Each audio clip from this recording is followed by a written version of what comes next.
Welcome to episode 13 of the Hoop Threads podcast. I'm here with Graham Bousley, assistant coach at George Washington University. How's it going, Graham? What's up, Aaron? Thanks for having me. Yeah, man.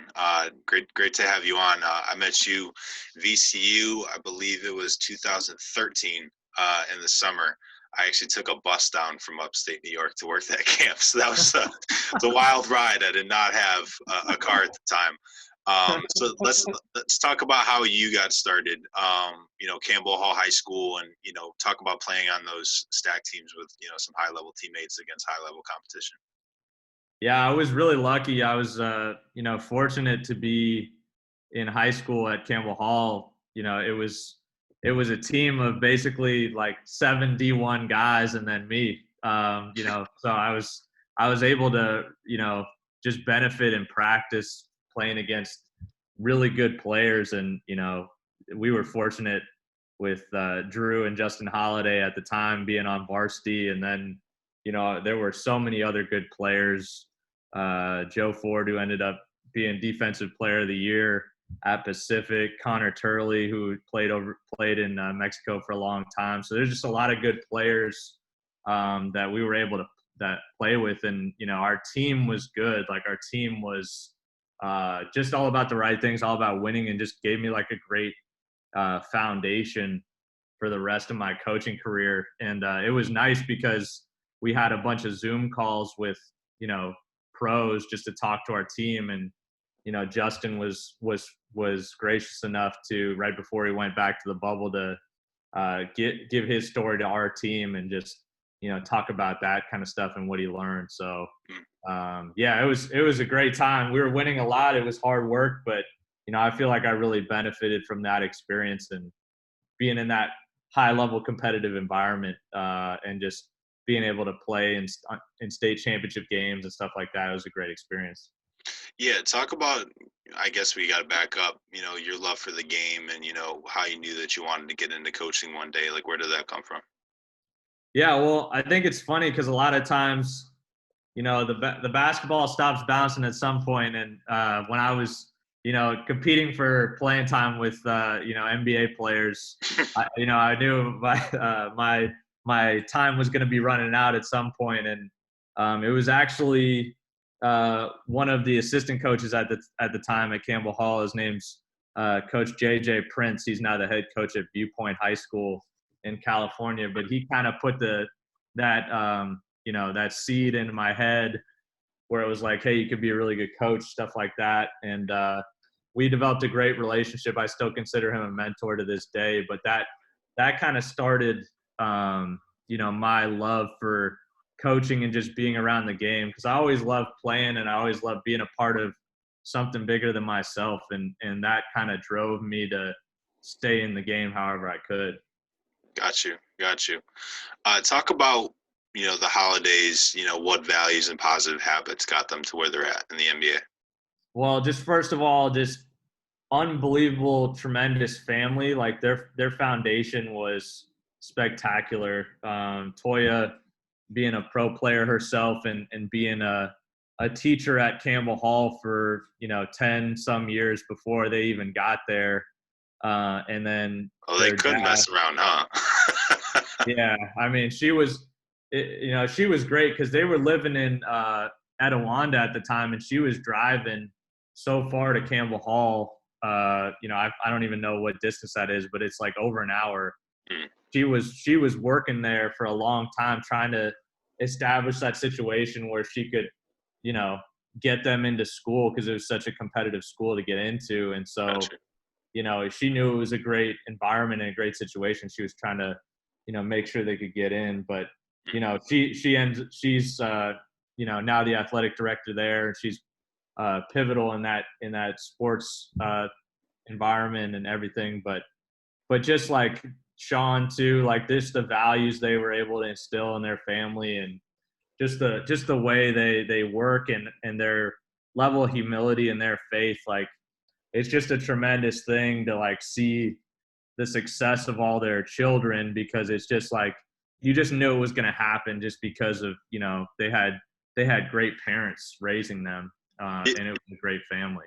Yeah. For the most part, did you were you able to see, these guys are going to go in the league like right away, or was it kind of a late bloomer situation, sophomore year, junior year? Well, it was pretty easy to tell with Drew and Justin, to be honest. And to some degree, Aaron. I have a funny story about Aaron. But so I remember Drew's first day in practice, we had a zigzag drill, and it was like he was on offense, and our best player at the time, Joe Ford, was on defense. And Joe Ford was an unbelievable on-ball defender. And like Drew was going at him from the first day. He was a freshman. And you just saw this guy's ability to just change the game and change practice. Like there were times when he would just shut down practice and it was over. Zach Lowe wrote a great article about it on ESPN, but he was like at the time we were like, this dude's like, one of the best players we've ever seen, and we get to play with him. I mean, he shattered a backboard one time when we were on the road practicing. Like he's got a lot of like legendary stuff to him. Wait, he shattered a backboard in practice? Yeah, like it was the end of practice and we were playing knockout. And this was in the state playoffs at the time. So we were on the road in Northern California and we were playing knockout, and he was near the end of the game and it was like only 2 or 3 left. And he shot it, and you play from the top of the key, and he shot it and missed his first shot. And so, somebody else was shooting next, and he was trying to go up quick before the next guy could make his shot. And he jumped up quick and dunked it real hard, and all of a sudden the backboard just shattered. And our head coach is looking at the athletic director of the school, just like, I'm sorry, we'll figure out how to pay for this. And then we're all like grabbing shards of glass, like taking pictures with it, like this legendary moment. It was unreal. Yeah. So he's just got like a lot of stuff where it was just like, if you got him mad in practice, he would just take over, and he was just an unbelievable player at the time who just had like that next gear. Yeah. So it was easy to see with him. And Justin, same way. Justin was just like developing into his body a little later, so it took him a little longer. But he was always special too. And then Aaron was running around in practice when he was like, I want to say he was like 9 at the time. I mean, he was dribbling all over the place. We were playing one-on-one one time, and he was doing step backs and stuff. I was like, this kid's gonna be unreal. So it was awesome seeing them, and they worked. I mean, like, they got up at 5:30 a.m. They did their lifting regimen. Justin would stay after every practice and get shots up with Coach Prince, who I mentioned before. And it's like, yes, they had like a great foundation and the bloodlines and stuff like that of 2 pro players as their parents, but they were really great examples as the best players on our team of like what it's supposed to look like. Like they didn't take practices off, like they worked after practice, got their stuff in. So just great examples of how it's supposed to look. Got you. Let's talk about how you ended up at Wisconsin. What was the connection there? How'd you end up out there for a Cali guy? Yeah, it was wild. Most of my family's from Wisconsin. My aunt and uncle are actually professors there, and my dad went there. So I had been going there for a while, and it just kind of ended up that that was my best option for school because I wanted to find a good engineering school to go to. So that was part of my thing. I wanted to do biomedical engineering at the time. So wow.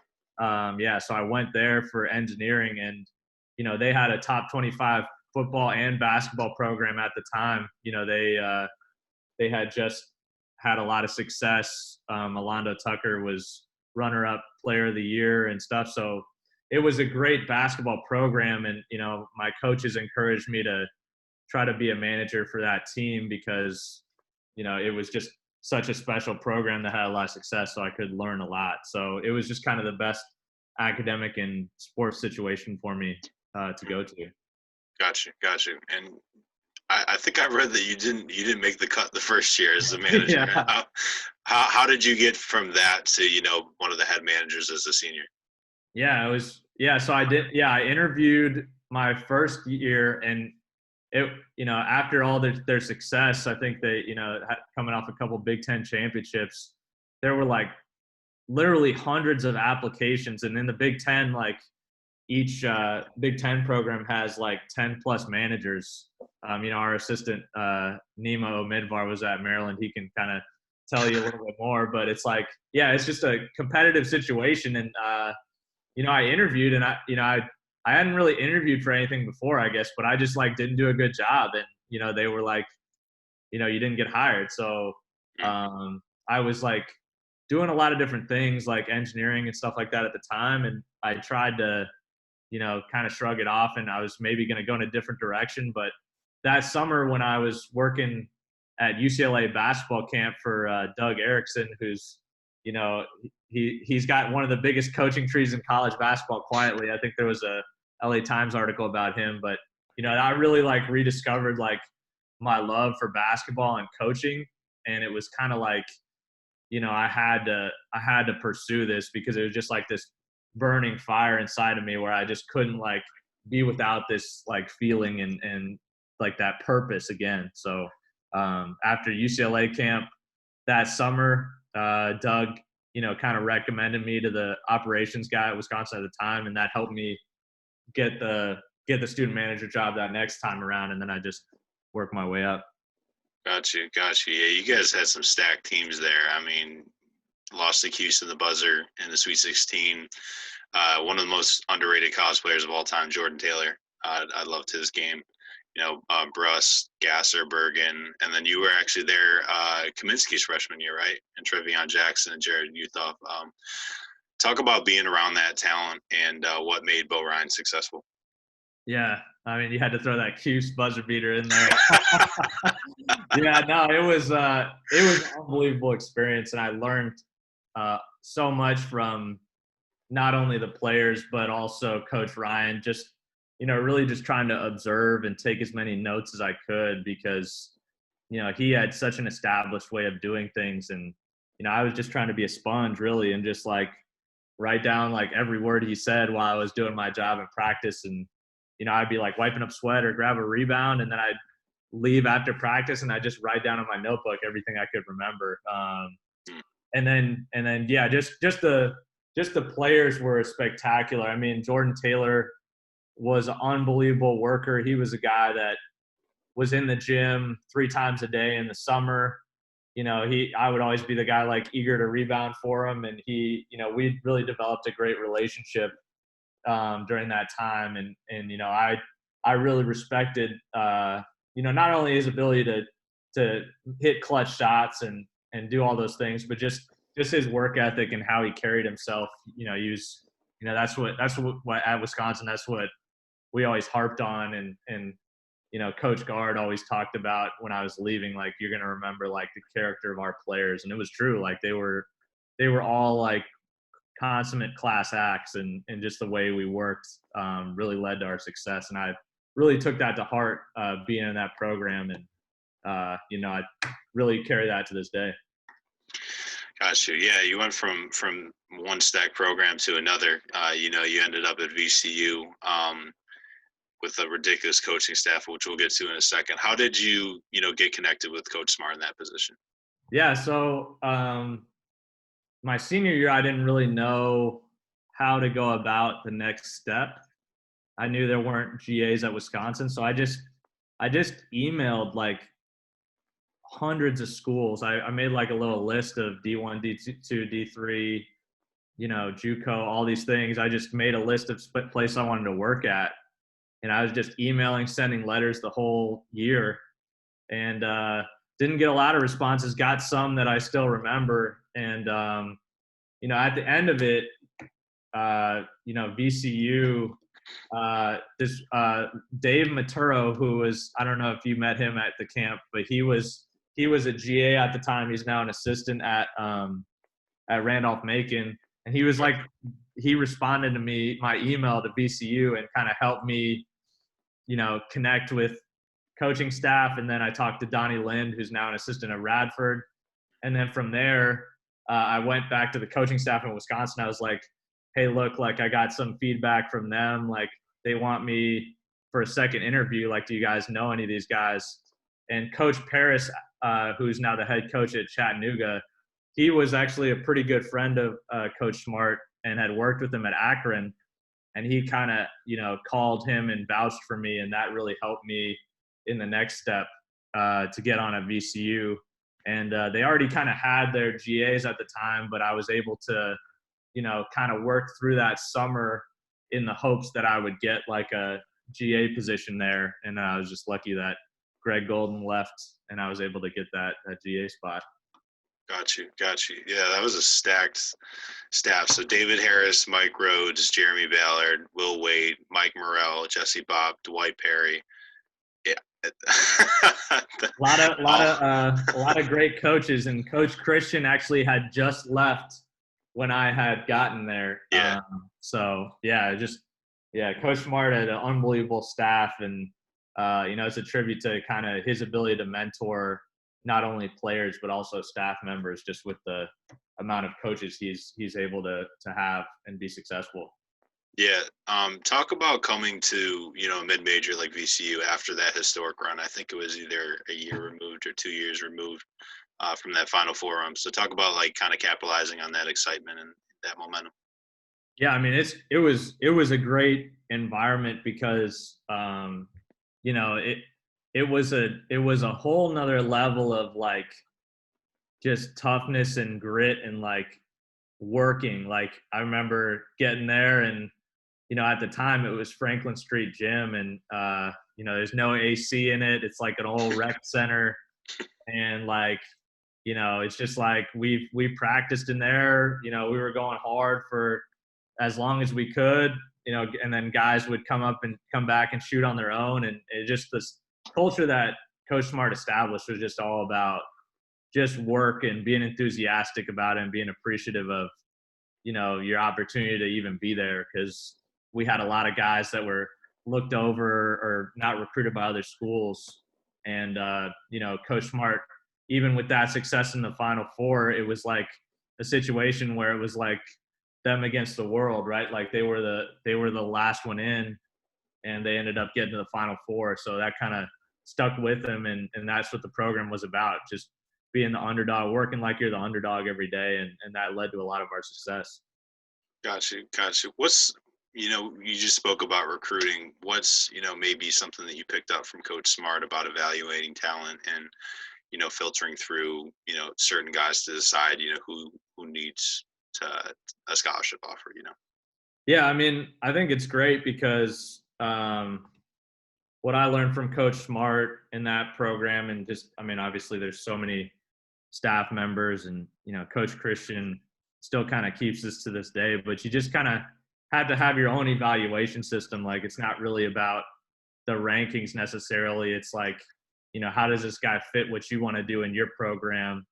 And like, how do your coaches mesh with him and those kind of things. And that was a lot of it, a motivating factor for a lot of our guys. I mean, we had, when I was there, we ended up having guys, 3 pros on the team, and like, Travion Graham was, he was a good player at Riken, but he was kind of overlooked in terms of the amount of scholarship offers he had. And, Briante Weber, same thing. And Troy Daniels, same thing. So, that Coach Smart used that as a huge motivator, but also those guys fit him, that he was able to coach them and connect with them. And I think that's kind of the number one thing, is just like the connection you can have with the coaches, and just it's about the other things rather than, just the face value. I'm number 91 in the country or whatever. Got you. Is that also where you right now at GW, one of your biggest roles is being the offensive coordinator? Is that kind of where you started to, where those wheels started turning, and you picked up a lot of the intel and a lot of the knowledge that, that dream team coaching staff imparted to you? Yeah, no, it was great because Coach Smart, he really helped me a lot, and really like went out of his way to kind of mentor me and teach me things. And I was able to, as a GA, I was kind of like helping out Coach Ballard at the time with just the offensive stuff. I was doing a lot of data analytics things. That's where we started this. I mean, there's a lot of different ways people use it, but shot quality, we had our own metric for that. Doing the offensive efficiency of our plays. And yeah, that's where kind of I really fell in love with, just the offensive side of it. And Coach Smart connected me with Coach Christian at the Final Four, who was like the offensive coordinator for their CAA championship team. And then we had stayed in touch, but that Coach Smart could, I guess, maybe he, inspired me to take this on or whatever, but I've always kind of been on the offensive side and loving all that kind of stuff. So that's where it started for sure. Gotcha.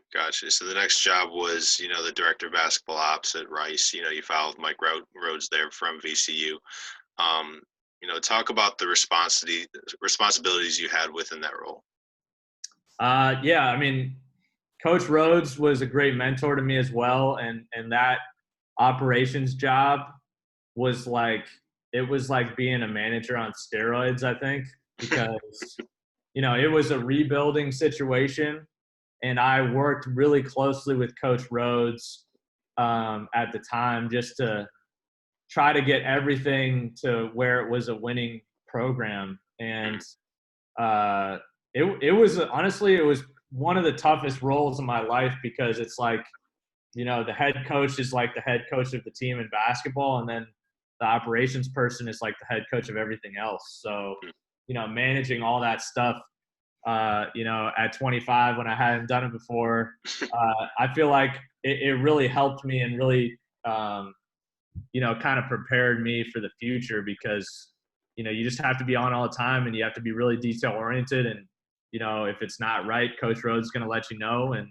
it was a great experience for me. And I think it really helped me. And I really, we have a staff, Coach Christian jokes about it all the time, but at GW, we have a staff of people that have all been operations people before. So it's like, it's kind of the, paying your dues, proving ground. Yeah. It's a great preparation for that next step. Got you. Talk about being a full-time staffer versus, and not having to deal with, the added time that goes into being in graduate school. Yeah, I mean, I think, full-time staffer versus graduate school, it's funny because when we were GAs, we worked around the clock regardless, even though we had school. So I don't think it was that different for me in terms of like, I still spent all my free time working for the program. Now I was in charge of more things as the operations person, so that was difficult. But yeah, that jump was more about, as a GA and as a part-time staffer, you're just given certain responsibilities. You just got to do those well, and usually they're like projects working on your own. Whereas like when you're the operations person, it's like you're not really doing, like, you're just making sure everybody else does their job. And how can you motivate these guys to do that for you when, if it's like the facilities guy that doesn't want to roll out the baskets that day or whatever, like it's a lot of different aspects to it. So I think that was the biggest change. Gotcha. And then last on the Rice thing, if you have a good scheduling story, I got to hear it, because I hear so many stories about, how much time it takes and, the negotiations, and, it's just a lot of work sometimes. Yeah, I mean, it was great. I don't know if I have a specific story in terms of, I was able to secure like a team. I would just, honestly, I would give a lot of credit to Coach Scott Perez, the head coach at Rice now, just for helping me kind of learn and navigate the scheduling aspect of it, because he was a great mentor to me in that way. And we kind of worked together where I would do a lot of the legwork, and he would kind of explain to me like, well, we want to get this team, stuff like that. So, I'm sure Coach Para has wild stories, but I don't necessarily have anything crazy. I mean, I think the wildest scheduling story was, just us signing up at Mount St. Mary's and our non-conference schedule there. That was a big jump. So. Yeah, let's talk about that. The next move was Mount St. Mary's and at Siena with Coach Christian. So, just in general, kind of between the two, what are some of the first things that you do as a staff, together to create that connection and that synergy. I hate that buzzword, but that synergy as a staff, and also getting connected with the campus community and alumni network. Yeah, and at Mount, it's just a real close-knit community, and I think our staff, how we connected, most of us lived together. Like Julian Boatner, who's assistant at CAA, in the CAA at William and Mary now, and us two in the GA at the time. We all lived in a house in Emmitsburg, and then Will Holland, who's still at Mount St. Mary's, he lived like down the street. So we were all kind of the same age, and we were just like playing pickup all the time and just kind of staying in the gym because we were all just like younger guys. So it was easy for us to connect because, even though those guys were much leaps and bounds better players than I was, it was just fun just being around a staff like similar to when I was a graduate assistant, where we were all just, the same age, just playing basketball and stuff like that. Pick up with other coaches is phenomenal because there's actually like off-ball movement, and if you yell at someone about defense, they're not going to take it personally. It's great. Yeah, there's like so many more pin downs and stuff like that. So much more elaborate. Your 2 years at Mount St. Mary's were Coach Christian's most successful. What were some keys to that success? Well, I think I was fortunate to get there at the right time. We had previous to when I got there, Ben Wilkins and Donnie Lind really did a lot of the heavy lifting in terms of recruiting great players. And, it was a great team that I just happened to walk into, with all of us, with Coach Boatner and Coach Holland. That was all of our first years. It was a whole new staff. And it was just great talent level coming in. And Coach Christian was in his fourth year. He kind of had his system at that point. And it was just kind of, I think a big part of our success was not only our ability to work and we really bought into Coach Christian because it was our first time as assistant coaches. So our buy-in was tremendous, but also just the talent level of the players too. And just the way we were just all focused on the team winning. And, we were just all bought into that. That alignment and that buy-in is just a powerful thing. And when your whole staff is just all about that with talented guys, and good things happen. For sure. Let's talk about GW, where you're at now. What's something you didn't know about DC before you moved here? Man, when I was at Mount St. Mary's, whenever I got the chance to come down here and recruit it all, I was like, man, I just hope I can live here someday. And then, we end up, Coach Christian ends up getting the GW job and tells me right away he got it. And I'm like, yeah, I'm in. Because I always wanted to live, in DC, as we like to say, it's the world's most powerful city. And it's, there's not too many bad things about it. I just love being in such like a metropolitan area with, endless opportunities, and just being around that kind of activity is just special. And just not only the city, but just the school is just such a great academic institution, great staff. So it's just, I was lucky. I was like, man, I hope I can live there one day. And then I ended up getting lucky enough to do it. So. Awesome. It all panned out there. Taking stuff off the head coach's plate is important for assistant coaches at the college level. So talk about your roles on staff. Mainly, I think you work with, skill development and as an offensive coordinator. Yeah. My main responsibilities, offensive coordinator, just aiding Coach Christian with, play call suggestions, keeping a lot of information throughout the season on what works, what doesn't work, things like that. And skill development, in season, out of season, trying to find things that players can do better, things we can refine, and organizing all that stuff. And Coach Christian now is having me really focus on trying to create more content in terms of adding to, he has his leadership enhancement plan, but just challenging me to really bring in a lot of ideas in terms of outside things, books, podcasts, just other things we can really use to enrich the student athlete experience for these guys. And that's, those are kind of my main focuses right now. Got you. Yeah, let's talk about that. The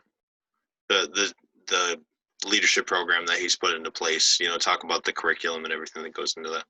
Yeah, I mean, it's tremendous. I think the heart of it is just preparing these guys to become leaders, not only in college for obviously for our basketball team, but also when they leave here, GW's mission is to change the world, one person at a time. So we really want to make sure that these guys, when they leave us, are really leaders in their community, really leaders in their profession, whether they're playing basketball or not, and just making an impact in the world. And a lot of that leadership enhancement plan is not only cementing our program's values and really getting them to understand like what a GW basketball player and student athlete looks like, but also helping them find their own voice and helping them find who they are as a young man, and just allowing them to have their voice and solidify their identity while they're on our team. Awesome. Talk about how important accountability is, with your players, especially offensively, because, I read that you grade every possession and every player, on the spacing and timing. Are you in the right spot? Is it the right shot? Is it the shot we wanted? Talk about how important it is to hold them accountable while also not while still being, their coach, their mentor, their friend. Yeah. Well, Coach Christian always says, love is accountability and accountability is love. It's like our main thing in our locker room. And, it starts with love and it ends with love. But if I'm not holding you accountable to not only the program's values, but also your goals and what you say you want, then I'm not showing you that I care about you. So that's the main thing we try to do. And specifically offensively, we just have, we just need everybody doing what they do best.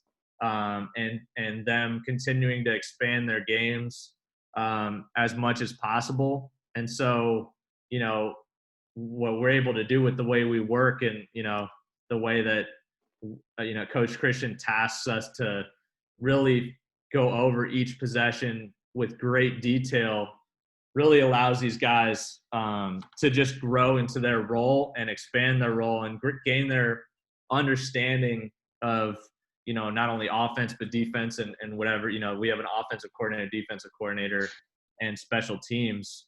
But it just helps them gain an understanding and gain their game as a player more quickly.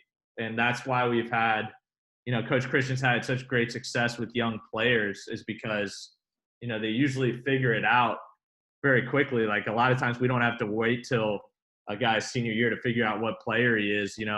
We're playing talented guys, early, and they're able to figure it out. So it's going to add, as we go on in a program and just the way we work, we're just going to have a great level of competition in the roster and a great talent level to just be successful. And I think a lot of that accountability, what you're talking about, is just making sure that these guys are always working and trying to be the best version of themselves rather than measuring themselves against other guys. And that's kind of the purpose of how we work and how we grade each possession and how we look at the game, where it's about the process. It's not about how many points you score. It's how efficient were you? Did you do your job? Were you in the right spots all the time? Were you being a great teammate? Those kind of things. I think that's kind of what our program's about. Gotcha. With the grading and stuff, is that just kind of like a 15-minute film session that, you guys clip out and then you show to the players, or you have them do it on their own? Like, what does that look like? Yeah. So our process is, we grade our side of the ball or our specific area after each game and after each practice. So, we're going whatever we went live in practice and obviously the game possessions. We're going each possession and we're grading each player on specific process goals. Some of those include communication, timing, and getting who and what we want. So getting, what do we want to get out of that play? And so we're grading them on those type of things. And when we do that for each possession, we're able to get a percentage for them of how much they did the process things on each player, each possession. And so through sports code, after we clip all that up, not only do we get a number for that game, they were 75% on execution, but also we're able to watch their clips with them the next day. And we watch a lot of film individually. So, we'll watch some team film, but the guys will come through the office and spend, like you said, 15 to 20 minutes individually with the assistant, just going over each possession, not only, their things they could have done better, but also their positive things and what they did well. And so, they're watching that and if you're watching that stuff within that framework and that structure of the process and trying to do things right, and then just shooting a great shot or making a great pass, like these guys really get better quickly because they're not worried about stuff they can't control. And I think that really helps them develop. Yep. Let's talk about the actual roster. It seems like you guys have put a real emphasis on recruiting the DMV, and you've had, a good amount of success doing that. And you've also had success doing that in the transfer portal. So kind of talk about your roster, whether or not that was intentional and, what you think of this roster going forward.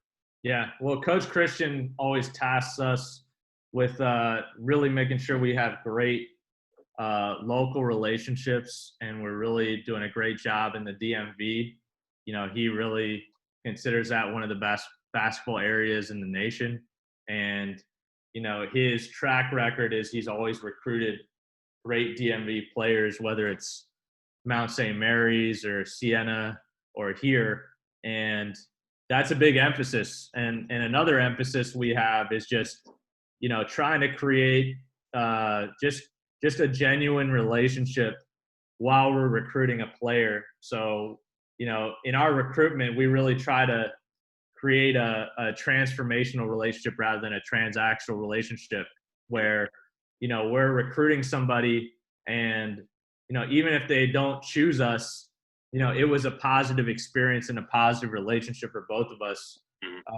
So those are the main things Coach Christian looks for in recruiting. And I think that's helped us be successful in the DMV, not only with Coach Christian's long-standing ties, and obviously we have a great staff, and Nemo Midvar and Ryan Devlin have developed great relationships locally throughout their years of coaching. But I think it's also a tribute just to our system and how we recruit, and we're team recruiting. Everybody's trying to develop this relationship. So I think as a recruit, you really feel like so invested in the program, and like you develop a relationship where it's not necessarily just about basketball or just about, maybe I'm going to get the opportunity to play right away, which is, has been a thing sometimes, but those are kind of the main things, and just developing that genuine relationship with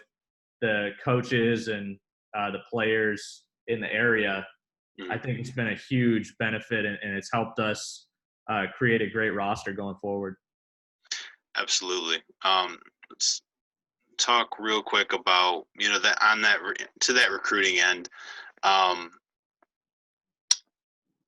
You're not always going to be the student athlete's first choice, and vice versa. How do you manage, that elephant in the room, so to speak? Yeah, I think it's different because, when you're starting something, you're trying to sell like the vision of what it could be. And we don't really necessarily get caught up in, maybe this guy has a dream of going to a different school. Yeah. We just really try to develop that relationship and really see like what they want out of their college experience. And, if they want someone that's going to love them but hold them accountable at the same time to be their best, if they want a coaching staff and a program that's going to try to make sure they develop as a student athlete and a basketball player, and just kind of specific things they're looking for, whether or not we're on the top of their list initially based on level of play or things like that, we're able to be successful, I think, regardless. And, that's why you see our roster has developed to be great, but also, it's just, Coach Christian kind of takes the lead with this, is you just can't like worry about the things you can't control. So, we don't really get caught up in the race, so to speak. We're just trying to recruit each guy and just try to develop a genuine relationship, and, just really trying to create those expectations. Like, what are you looking for? Oh, well, this is what we're about. It's not for everybody, but, if you want these things, then we're a great fit for you. Got you. Sometimes your returning talent hears footsteps when a new class comes in. How do you manage, those conversations with those players, while still being open to like, yo, this is a competition? Yeah, I think that's a great question. I mean, I think the way we structure our program, it's about being the best version of yourself and try to really create a situation where you're just working to develop yourself as a basketball player and as a student, and in all areas of your life. And I think because of that, there is great talent on the roster, and obviously only so many guys can play. But I think when guys trust the staff and trust what the program's doing, and see that there's a plan for them to be successful, I don't think they necessarily worry about, who's this guy coming in or who's next to me, because I think if you're a great player, you want to be pushed. So if you're going to be around, you're going to have to be around other great players every day in order for that to happen. So I think if, as an older guy in our program, you would relish the fact that we were adding great talent to the roster, because that just makes you better and gives you a new competition level.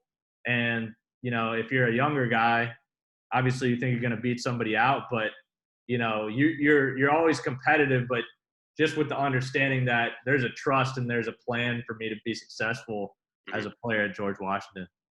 Gotcha. What are some team goals for this season? Do you have those set out yet, or? Well, I mean, we don't really necessarily have specific goals for each season. Our mission is to do something that's never been done, and we want to win a national championship at GW. So that's the primary goal. Besides, just trying to create the best version of yourself, and be intentional with our connections, and trying to develop as a basketball player and as a person. So, we don't necessarily have like a specific goal offensively. Like, typically we're one of the best pick and roll teams in the nation. Typically we shoot the most threes in our conference, but that's not necessarily like a number that we're trying to hit. That's just kind of how we play and how our it's a byproduct. Yeah, stuff is structured. So got you. You guys had GW 360, which was a conference about, minority coaches, getting involved, and, just different support staff, and, all those roles. And it was a great conference just to learn. You guys had a lot of great names on there. Talk about putting that together, and then what you guys are doing with your players on a day-to-day basis. Now that they're not on campus, you got to be kind of creative in how you communicate with them and keep that relationship going.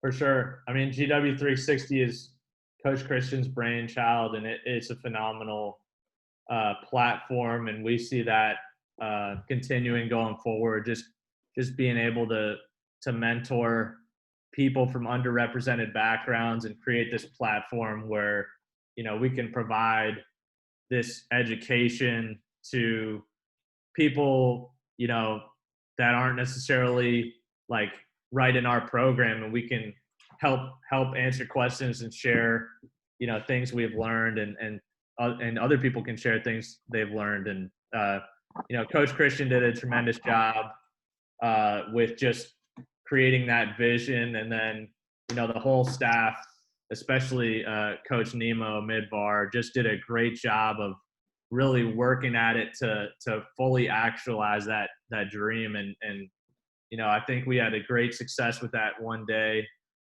Just the level of speakers that were on, just how candid everybody was about the challenges they have faced and are facing. And we're just excited to continue to grow that platform in years to come, and create that situation where we can be great mentors to people outside of our program. Gotcha, for sure. Lastly, let's just kind of talk about you. When did you know you had made it, and what are your parents most proud of when it comes to you and your career? Well, I don't know if I've made it yet. I'm always trying to work and improve. I think, I'm very fortunate and lucky to have the mentors that I've had in the past, and just the programs I've been able to work for and the people I've been able to learn from. And I'm still learning to this day. Coach Christian challenges all of us to try to continue to improve, and like the players, just continue to get better, and continue to improve yourself and your mindset and your knowledge and your ability to connect and those things. So I've been, trying to look at not only what we can do better internally and try to create those intentional connections with our players, but just constantly watching and reading and looking at outside sources of information in the NBA and college basketball, but also things not related to the NBA, historical stuff, books, things like that. So podcasts. So those are the things, I guess, that keep me humble and allow me to continue to improve. And I just want to try to create a situation where I can keep getting better every day. And that's kind of my goal. Cool. Last two questions. So when you walk into a gym, kind of what does your process look like? This is selfish because I'm just looking to pick up, how you evaluate and look at talent during, different events and during games. Yeah, I think Coach Christian does a great job of giving us the vision and the platform for what he wants in each player. And I think that's the number one thing he's done a great job at, is just making it simple for us to try to bring in players that he wants and that will be successful and that can connect with him. So I think, our process of evaluation is a little bit different. We do a lot of legwork on the front end. We're talking to a lot of different people about one guy, and we're watching a lot of film. We're getting as many high school games, AAU games as we can to break down, and watching them all as a staff. And, Coach Christian's specific vision, and we do this in recruiting when we talk to a player, is like, we break down our roster in terms of the position descriptions. And I think that really helps them understand how they fit into our offense and defense and system, and also just allows them to help understand how the team's constructed. So we really use that primarily when we're evaluating, and we'll get a lot of data. You'll see us at games taking a lot of notes on shots, where their shots come from, their stats, how they're interacting with their teammates. So it's a lot of, I wish I could maybe boil it down to something really simple, but I think it's more so just collecting all that data over time and just really doing your due diligence to make sure the guy's the exact right fit for not only the position but for the program. And I think that's kind of our focus, watching a guy throughout the game, and then when he's walking over to his teammates and his coaches and all those kind of things that don't necessarily show up on the box score, I think are super important in our evaluation process. All right. So what's an underrated food spot in the DMV? Oh, well, There's a lot of them. there's a lot of them. You know, I don't know if I have all the answers here. I mean, if you know, there's a lot of cuisines here as well. I'm a big fan of Indigo. It's an Indian food restaurant, so I really like that spot. You know, our guys love you know, burger spots, so places like Bobby's Burgers and stuff like that. You know, those are great places. But I don't necessarily, I don't know if I have like a food truck specifically for you, but I do love Indigo as an Indian joint, so I like that place a lot. That's valid. That's valid. All right, thing, just, you know, sell me, you know, and what's your elevator speech to a recruit? You know, 30 seconds or less about G and what makes it great. I mean, I think just coming to GW is just about becoming the best version of yourself. And if you want to find a situation where, you know, you're cared for as a person and not just a basketball player, but you're also held accountable to your dreams and goals and you know, kind of your vision of being the best version of yourself, then GW is a great spot for that. It's just a tremendous school, and there's just a whole group of people that are just here focused on you being the best version of yourself and us, you know, succeeding as a team. Absolutely. All right, man. Well, you have the floor. Is there anything you wanna talk about, or anything else you want to say? Well, I just wanted to say that, you know, I am extremely fortunate to be in this position, and thank you, Aaron, for giving me time and our friendship throughout the years. But, you know, I would just say that I'm lucky to be where I'm at, and I'm very fortunate to work with the people I work with and work for Coach Christian, who I think has been a tremendous mentor to me. And I'm just excited to get back playing basketball whenever we can during these times, and you know, excited for whenever the players can get back on campus so we can continue to connect with those guys. Get to business. Yeah. All right. Well, looking forward to seeing you on the sidelines this season, rocking the white Adidas that you guys do. That's right. Always keep it fresh. All right, man. Take it easy. Stay safe. All right. Thanks, Aaron. All right.